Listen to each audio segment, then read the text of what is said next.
তোমারও কাননে ফুটেছিল যত ফুল, আঁখিতে আমার দেয়নি তো কভু ধরা। গোলাপ লাগানো বেনি করা তার চুল, পলকে আমার সব কি হলো সারা। পিলু, এই পিলু, পিলু, এই ঝড় বাদলের দিনে ছেলেটা গেল কোথায়? ওদিকে সারা পাড়া খুঁজে এলাম, কোথাও তো নেই। এটা তো পিলুর গলা মনে হচ্ছে। যাই তো। এই যে তুই এইখানে, তোর আক্কেল তো বলি আরি। ও চন্দ্রগুপ্ত, তুমি এসেছো? দেখো, এতদিনে কবিতা লেখার জন্য কেমন সুন্দর একটা জায়গা পেয়েছি। চন্দ্রগুপ্ত বাসের চারপাশে একবার তাকালো। বাসের ভিতরটা অন্ধকার, অদ্ভুত একটা স্যাঁতস্যাঁতে গন্ধ। তোর ব্যাপারটা কি? এতদিন নদীর ধারে পুকুর পাড়ে কবিতা লিখতিস, এখন কাউকে না বলে এই জঙ্গলের মধ্যে পরিত্যক্ত বাসে এসে বসে আছিস, তাও এই ঘন ঝড় বৃষ্টির মধ্যে। আচ্ছা, তোর কি কোনো ভয় ডর নেই রে? দেখ দেখ, আমার গাড়ি লোমগুলো কিরকম খাড়া হয়ে গেছে দেখ। আচ্ছা, কবিতা লেখার জন্য এমন নিরিবিলি পরিবেশ আর কোথায় পাবো বল দেখি? চন্দ্রগুপ্ত আবার আধা অন্ধকার বাসের চারিদিকে চোখ বোলালো, এরপর ঢোক গিলে বললে, তুই শিগগিরই এখনই আমার সঙ্গে মেশে ফিরবি, আর একটাও কথা নয়, সবাই খুব ক্ষেপে আছে। চন্দ্রগুপ্ত আমার একটা কথাও শুনলে না। অগত্যার কি করার। গ্রাম ছেড়ে চলে আসার পর এই শহরে নিজের বলতে তেমন কেউ নেই, শুধু চন্দ্র। ছেলেটা না থাকলে এতদিনে হয়তো কবেই হারিয়ে যেতাম। বাড়িতে সবাই চায় আমি ভালো চাকরি করি, কিন্তু আমার যে কবিতা লেখার ভীষণ শখ। লেখার খাতা নিয়ে কত যে প্রকাশকের দৌড়ে দৌড়ে ঘুরেছি, গলা ধাক্কা ছাড়া কিছুই জোটেনি কপালে। যাই হোক, আশা ছাড়িনি এখনো। অবশেষে কাক ভেজা হয়ে যখন মেসে ফিরলাম, তখন বিকেল ঘনিয়েছে। নিচে ম্যানেজারের কাছে এক প্রস্থ বকাবকি খাওয়ার পর ওপরে আমাদের ঘরে এলুম। ঘরে মেঘলাল ছাই আর সর্ষে গুঁড়ো ছড়িয়ে কি সব যেন মন্ত্র আওড়াচ্ছিল। মেঘলাল মেসে আমাদের ঘরেই থাকে, পরলৌকিক চর্চায় ওর ঝোঁক আগাগোড়া। চন্দ্রগুপ্ত বললে, পিলু, আমার বড্ড গরম লাগছে, আমি বরং একটু গা ধুয়ে আসি, তুই কিছু খেয়ে নে। এই তো বৃষ্টিতে ভিজে এলে, তোমার আবার গরম লাগছে কেন? আর কিছু বলার আগেই মেঘলাল ওর মন্ত্রোচ্চারণ থামিয়ে ভ্রু কুঁচকে আমাদের দিকে তাকালো, তারপর বলল, তোরা মেশের মধ্যে এসব কাদের সঙ্গে করে নিয়ে এসেছিস? আমরা দুজনেই হতচকিত হয়ে গেলাম। চন্দ্রগুপ্ত বলল, এখানে আমরা দুজন ছাড়া আর আছেটাকে? ভুল, তোদের আশেপাশে অতৃপ্ত আত্মার ছায়া ঘুরে বেড়াচ্ছে, এ মোটেও ভালো লক্ষণ নয়। কি ব্যাপার বলতো তোদের? তোরা এদের কোত্থেকে ধরে নিয়ে এসেছিস? মেঘলালের কথায় অত গুরুত্ব দিলুম না। তাই বললাম, মেঘলাল, এখন এই বেলায় সব শুরু করো না তো। কাল এক প্রকাশকের কাছে বেশ কিছু কবিতা জমা দেব, তাই এখন ঢের কাজ। মেঘলাল আমাদের এই আচরণে খানিকটা বিরক্তই হলো। কি সব বিড়বিড় করতে করতে ঘর ছেড়ে চলে গেল। সময় এলে সবাই সবটা টের পাবে। চন্দ্র, ও কি বলে গেল? ছাড় তো, সবসময় নিজের খেয়ালে থাকে। আমি গা হাত পা ধুয়ে আসছি এক্ষুনি। লেখালেখি শেষ করে খেয়ে দিয়ে আজ তাড়াতাড়ি শুয়ে পড়েছিলাম। বৃষ্টির মিঠে হাওয়ায় ঘুম আসতে বেগ পেতে হয়নি। মাঝরাতে হঠাৎ কিসের একটা তীক্ষ্ণ শব্দে চোখটা খুলে গেল। কে কে? আকস্মিক শব্দ পেয়ে ঘুম থেকে উঠে পড়লাম। অন্ধকারে ঘরের সবকিছু ঝাপসা। বাইরে মুষলধারায় বৃষ্টি হচ্ছে, তার সাথে মিলেমিশে যাচ্ছে একটা নূপুরের ছমছম শব্দ, যেন কোনো এক রমণী আমাদের ঘরের দরজার ঠিক পাশ দিয়ে হেঁটে যাচ্ছে। কিন্তু আমাদের এই মেস তো আগাগোড়াই নারী বর্জিত। তাহলে ব্যাপারটা চন্দ্রগুপ্তকে জানাতে গিয়ে দেখলুম প্রায় মাথা অব্দি চাদর ঢেকে ঘুমোচ্ছে। ভাবলুম জ্বর এসেছে বোধহয়, তাই আর ওকে বিরক্ত করলাম না। রাতে ঘুমটা ভেঙে গেলে আমার আর ঘুম আসতে চায় না, তাই ভাবলুম ব্যালকনি থেকে একটু পায়চারি করে আসি। ব্যালকনির দরজা খুলতেই বৃষ্টির দমকা হাওয়া মুখে এসে ঝাপটা দিল। দু চার পাক পায়চারি করে জানলার বাইরের দিকে তাকাতেই খেয়াল করলুম এই ঘন বৃষ্টির মাঝে একটা বাস রাস্তার ওপারে দাঁড়িয়ে আছে। বিদ্যুতের ঝলকানিতে বাসের বদ্ধ জানলাগুলোর অন্দরে থাকা নিষ্প্রভ আলো এক হয়ে মিশে যাচ্ছে আলো আধারির খেলায়। বাসের বাহ্যিক আবরণ দেখে কেমন যেন চেনা চেনা ঠেকলো। পলকেই মনে পড়ল সকালে যে বাসে আমি বসে কবিতা লিখেছিলাম, এ তো অবিকল সেই বাস। তবে বাসের যেন আগের চেহারা খানিক বদলে গিয়ে তার দিব্যকান্তি রূপ ফিরে এসেছে। কিন্তু সে পরিত্যক্ত শীর্ণকায় বাস হঠাৎ করে মেসের দোরগোড়ায় আসবে কি করে? ঠিক সেই মুহূর্তেই মেসের নিচের ঘর থেকে প্রকাণ্ড গ্র্যান্ডফাদার ক্লকে রাত 2টোর ঘন্টা পড়ল। আমার কানের পাশ থেকে সেই নুপুরের শব্দটা যেন খুব দ্রুত বেগে মিলিয়ে যেতেই অস্বস্তিটা আরো যেন ঘনীভূত হতে শুরু করলো। আর একা ব্যালকানিতে দাঁড়িয়ে থাকার মতো সাহস হলো না আমার। মনে হলো এসব কিছু চন্দ্রগুপ্তকে এক্ষুনি বলা প্রয়োজন। ঘরে ঢুকে বুকের ভিতরটা ধক করে উঠল। চন্দ্রগুপ্তের খাট খালি, চাদরটা এলোমেলো অবিন্যস্ত হয়ে পড়ে আছে, যেন তাড়াহুড়ো করে উঠে গেছে ও।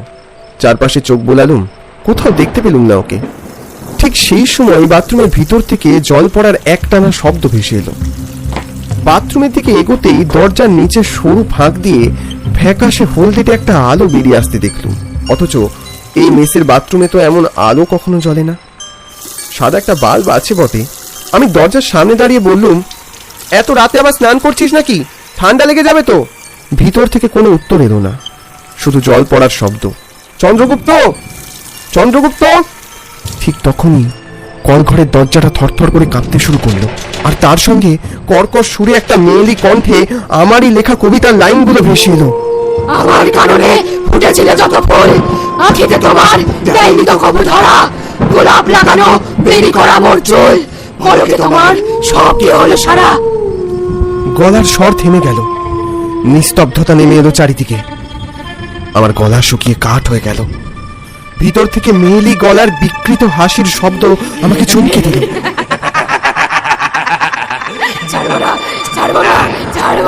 এই চন্দ্র, চন্দ্র, রাতের বেলায় সব কি শুরু করলি তুই?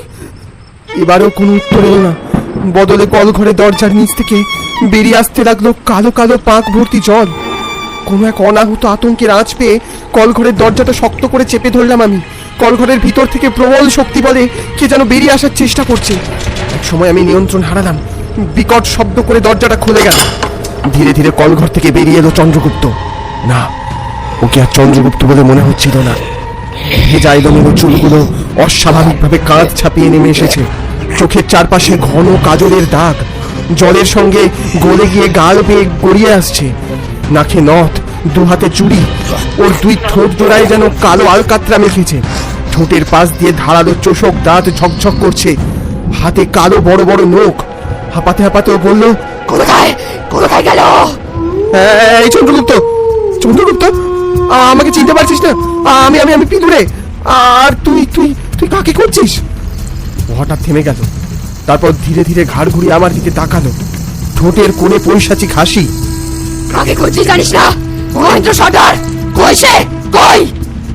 মাথা নিচু করে চুল ঝাঁকিয়ে ঝাঁকিয়ে কার নাম যেন বিড়বিড় করছে, আর সমানে হাতের কর গুনছে। হাতের সামনে যা কিছু ছিল তা দিয়ে আমি ওকে আটকানোর চেষ্টা করলাম, কিন্তু কিন্তু ওই পাশবিকতার সামনে আমার চেষ্টা সবকিছু বৃথা হয়ে গেল। বিদ্যুতের ওই প্রবল ঝলকের মাঝে নারী কণ্ঠেও একটা কথাই বলল, মহেন্দ্র, মহেন্দ্র সর্দার, মহেন্দ্র, মহেন্দ্র সর্দার। এই পৃথিবীর সব পুরুষের মধ্যেই আমি মহেন্দ্র ছায়া পাই, তাই কোনো পুরুষই আমার হাত থেকে রক্ষা পাবে না, তুইও নয়। বলি চন্দ্রগুপ্ত বিভৎস চেহারা এগিয়ে এলো আমার দিকে। আমি চিৎকার করে উঠলাম, বাঁচাও, বাঁচাও, আমাকে বাঁচাও, বাঁচাও। ঠিক সেই সময় এক মুঠো হলুদ মাখা চাল আর শ্মশানের ছাই ছিটকে এসে পড়লো মেঝেতে। চন্দ্রগুপ্ত চিৎকার করে পিছনের দিকে সরে গেল। ঘরের ভিতরে মন্ত্রোচ্চারণ করতে করতে প্রবেশ করলো মেঘলাল। চন্দ্রগুপ্ত কোনো উত্তর দিল না, সমানে ওর মাথা নাড়াচ্ছিল। বল, বল, কে তুই? কোথা থেকে এসেছিস? কি চাস তুই? চন্দ্রগুপ্ত কোনো উত্তর দিল না, সমানে ওর মাথা নাড়াচ্ছিল। তোর উদ্দেশ্য কি? কি জন্য এসেছিস? চন্দ্রগুপ্ত প্রথমে কিছু বলল না, তারপর ধীরে ধীরে মাথা তুলে তাকালো, কিন্তু সেটা আর চন্দ্রগুপ্ত দৃষ্টি নয়। একটা অপরিচিত নারীর করুণ অথচ হিংস্র চোখ। ফিসফিস করে বলল, মহেন্দ্রকে খুঁজে দে। কে মহেন্দ্র? কোথা থেকে এসেছিস তুই? ও কিছু বলল না। আমি কাউকে কিছু বলবো না, শুধু মহেন্দ্রকে চাই। আমি আমি প্রতিশোধ নেব। মহেন্দ্র এখানে নেই, তুই এখান থেকে চলে যা। এই কথা শুনেই ওর মুখের অভিব্যক্তি মুহূর্তে বদলে গেল। চোখ দুটো রক্তবর্ণ, ঘরের বাতাস যেন হিম শীতল হয়ে গেল। চলে যাব।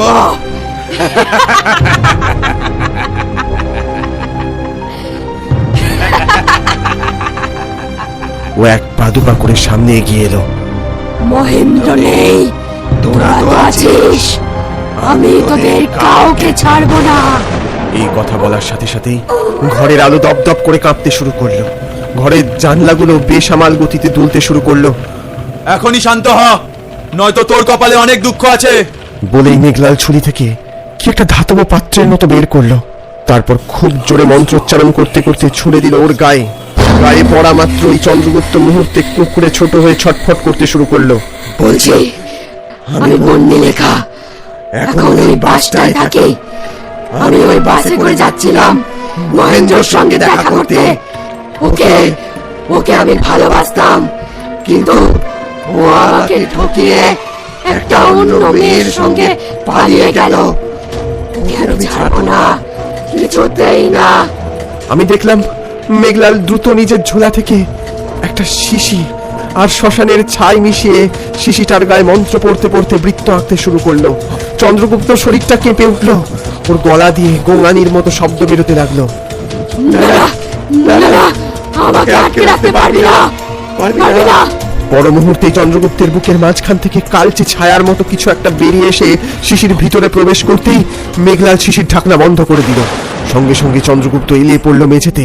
মেঘলাল কপালের ঘাম মুছতে মুছতে বলল, বলেছিলাম না তোরা মেশে আত্মা নিয়ে এসেছিস, এটা কেবল শুরু। এতক্ষণে আমার মেঘলালের কথায় বিন্দু বিন্দু বিশ্বাস জন্মালো। এবার এবার কি হলো মেঘলাল? যতক্ষণ ওই বাসটা আছে একের পর এক অতৃপ্ত আত্মা এই মেশে ঢুকে পড়বে। এই বাসটাকে যত তাড়াতাড়ি সম্ভব এখান থেকে সরাতেই হবে। আর দেরি করলাম না। অন্ধকার ভোরে মেঘলাল আর আমি মিলে ওই পরিত্যক্ত বাসটাকে প্রাণপণে ঠেলতে শুরু করলাম। আমি আর মেঘলাল মিলে বাসটাকে প্রাণপণে ঠেলতে ঠেলতে সেই বট গাছের ছায়ার নিচে নিয়ে গেলাম। উফ, বাসটাকে দেখে যতটা ঝরঝরে মনে হয়েছিল, ঠেলতে কি একটু মনে হলো না। আবার মেসের দোরগোড়ায় পৌঁছতেই চমকে উঠলাম। ঠিক যেখানে বাসটা ছিল সেখানেই আবার ওটা ফিরে এসেছে। এটা এটা কি করে হলো মেঘলাল? দেখলাম মেঘলালও হতচকিত হয়ে গেল। ও বললে, এ বিপদ সহজে যাবে বলে মনে হচ্ছে না, বুঝলি পিলু? মানে কি বলছো মেঘলাল? এই বাসটা জায়গা বদলায় না, জায়গাকে নিজের কাছে টেনে আনে। এ প্রেত লোকের বাস। চল এখন ঘরে চল। কথাটা বলেই আমরা দৌড়ে ঘরে ঢুকলাম। ঘরে ঢুকেই দেখলুম চন্দ্রগুপ্তর খাট খালি। চাদরটা মেঝেতে পড়ে আছে অবিন্যস্ত ভাবে। জানলাটা হাট করে খোলা। কোথায় গেল কোথায় গেল চন্দ্রগুপ্ত? এখানে ওই নারীর আত্মা ছাড়াও আরো অনেক আত্মা আছে। ওরা আমাদের বিপদে ফেলার চেষ্টা করবে। আমাদের আরো সতর্ক হতে হবে, বুঝলি? সতর্ক হব?